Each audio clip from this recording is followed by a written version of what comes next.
ನಿನ್ನೆ ನಡೆದ ಕಾರ್ಯಕ್ರಮ ಬಿಜೆಪಿ ಅಲಿಗೇಷನ್ ಅನ್ನ ನೀವು ನೋಡಿರಬಹುದು. ಮಲ್ಲಿಕಾರ್ಜುನ್ ಖರ್ಗೆ ಅವರು ಒಂದು ಹೇಳಿಕೆಯನ್ನು ಕೊಟ್ಟಿದ್ದಾರೆ, ಯಾರ ಹೆಸರು ತಗೋಬೇಡಿ ಪಕ್ಷ ಒಗ್ಗಟ್ಟು ನಡೀತದೆ ಅಂತ. ಆದ್ರೆ ಬಿಜೆಪಿ ಅದನ್ನ ಕಾಂಗ್ರೆಸ್ 4 ಭಾಗವಾಗಿದೆ. ನೋಡಿ, ಬಿಜೆಪಿ ಅವರಿಗೆ ಅವ್ರ ಪಕ್ಷ ನೋಡ್ಕೊಳಕ್ ಹೇಳಿ. ಖರ್ಗೆ ಸಾಹೇಬ್ರು ನಮ್ಮ ಪಕ್ಷದ ವರಿಷ್ಠರು, ಹಿರಿಯರು, ಅವರಿಗೆ ಅನುಭವನೂ ಇದೆ, ಆ ವಯಸ್ಸು ಇದೆ. ಯಾರಿಗನ ಸರಿಪಡಿಸೋದು, ಬೈಯೋದಿರ್ಬೋದು, ಶಿಸ್ತಿಗೆ ಹಾದಿನಲ್ಲಿ ನಡೆಸೋದಿರ್ಬೋದು, ಅವರಿಗೆ ಅಧಿಕಾರ ಇದೆ. ಬಿ ಜೆ ಪಿಗೇನಿದೆ ಅದ್ರ ಬಗ್ಗೆ? ಈಗ ಯುವಕರಿಗೆ ಶಿಸ್ತು ಹೇಳ್ಕೊಡೋದು ತಪ್ಪ? ಬಿ ಜೆ ಪಿನಲ್ಲಿ ಶಿಸ್ತಿಲ್ಲ, ಅದಕ್ಕೆ ತಾನೇ ಇವತ್ತು 7-8 ಜನ ಅಡ್ಡ ಮತದಾನ ಮಾಡಿರೋದು. ಅದಕ್ಕೆ ತಾನೇ ಇವತ್ತು ಮಂಜುನಾಥ ಸ್ವಾಮಿ ಹತ್ರ ಹೋಗ್ತಾ ಇರೋದು. ಅವ್ರಿಗೆ ಅವ್ರ ಪಾರ್ಟಿ ನೋಡ್ಕೊಳಕ್ಕೆ ಹೇಳಿ. ಇವ್ರೆ ನಮ್ಮ ಪಾರ್ಟಿ ಬಗ್ಗೆ ಏನು ಅವ್ರಿಗೆ ಚಿಂತೆ? ಏನಿದ್ರು ಬಹಿರಂಗವಾಗಿ ಖರ್ಗೆ ಸಾಹೇಬ್ರು ಯಾರ ಕಿವಿಯನ್ನ ಹಿಂಡ್ಬೋದು.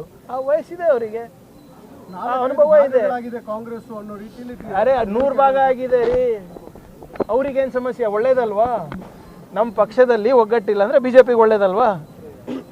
ಅವ್ರಿಗೇನು ಸಮಸ್ಯೆ ಇದೆ? ಫಸ್ಟ್ ಅವ್ರು ನೋಡ್ಕೊಳಕ್ಕೆ ಹೇಳಿ. ಯಾರ್ಯಾರು ಅಡ್ಡ ಮತದಾನ ಮಾಡಿದ್ದಾರೆ ಅದನ್ನು ದಯವಿಟ್ಟು ಫಸ್ಟ್ ಅದ್ರ ಬಗ್ಗೆ ಪರಿಶೀಲನೆ ಮಾಡಿ, ಆತ್ಮಾವಲೋಕನ ಮಾಡ್ಕೊಳ್ಳಿ. ಸತ್ಯಶೋಧನಾ ಸಮಿತಿ ಏನು ರಚನೆ ಮಾಡಿದ್ರಿ ಅದ್ರ ವರದಿ ಕೊಡಿ. ನೀವು ಆ 7 ಜನ 8 ಜನ ಯಾರು ಅಡ್ಡ ಮತದಾನ ಮಾಡಿದ್ದಾರೆ ಅವ್ರ ಹೆಸರುಗಳನ್ನು ಹೇಳಿ. ಅದಾದ್ಮೇಲೆ ನಮ್ಮ ಪಕ್ಷದ ಬಗ್ಗೆ ಚರ್ಚೆ ಮಾಡಿ.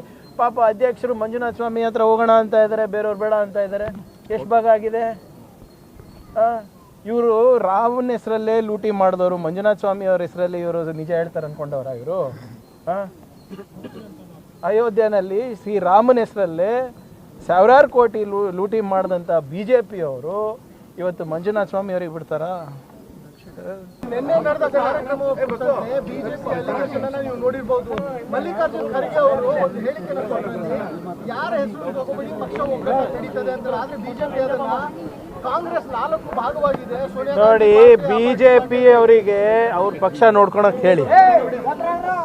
ಖರ್ಗೆ ಸಾಹೇಬ್ರು ನಮ್ಮ ಪಕ್ಷದ ವರಿಷ್ಠರು, ಹಿರಿಯರು, ಅವರಿಗೆ ಅನುಭವನೂ ಇದೆ, ಆ ವಯಸ್ಸು ಇದೆ. ಯಾರಿಗನ ಸರಿಪಡಿಸೋದು, ಬೈಯೋದಿರ್ಬೋದು, ಶಿಸ್ತಿಗೆ ಹಾದಿನಲ್ಲಿ ನಡೆಸೋದಿರ್ಬೋದು, ಅವರಿಗೆ ಅಧಿಕಾರ ಇದೆ. ಬಿ ಜೆ ಪಿಗೇನಿದೆ ಅದ್ರ ಬಗ್ಗೆ? ಈಗ ಯುವಕರಿಗೆ ಶಿಸ್ತು ಹೇಳ್ಕೊಡೋದು ತಪ್ಪ?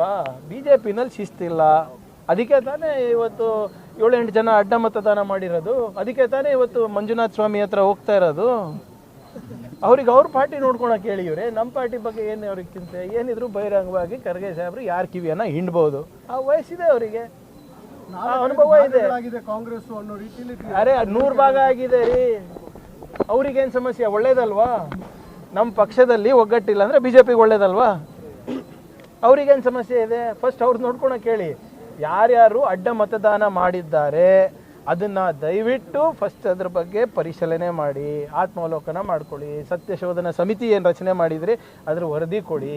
ನೀವು ಆ 7 ಜನ 8 ಜನ ಯಾರು ಅಡ್ಡ ಮತದಾನ ಮಾಡಿದ್ದಾರೆ ಅವ್ರ ಹೆಸರುಗಳನ್ನು ಹೇಳಿ. ಅದಾದ್ಮೇಲೆ ನಮ್ಮ ಪಕ್ಷದ ಬಗ್ಗೆ ಚರ್ಚೆ ಮಾಡಿ.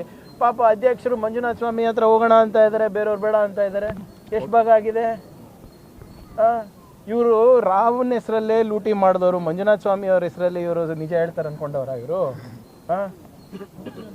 ಅಯೋಧ್ಯೆಯಲ್ಲಿ ಶ್ರೀರಾಮನ ಹೆಸರಲ್ಲೇ ಸಾವಿರಾರು ಕೋಟಿ ಲೂಟಿ ಮಾಡಿದಂಥ ಬಿ ಜೆ ಪಿಯವರು ಇವತ್ತು ಮಂಜುನಾಥ ಸ್ವಾಮಿ ಅವ್ರಿಗೆ ಬಿಡ್ತಾರಾ?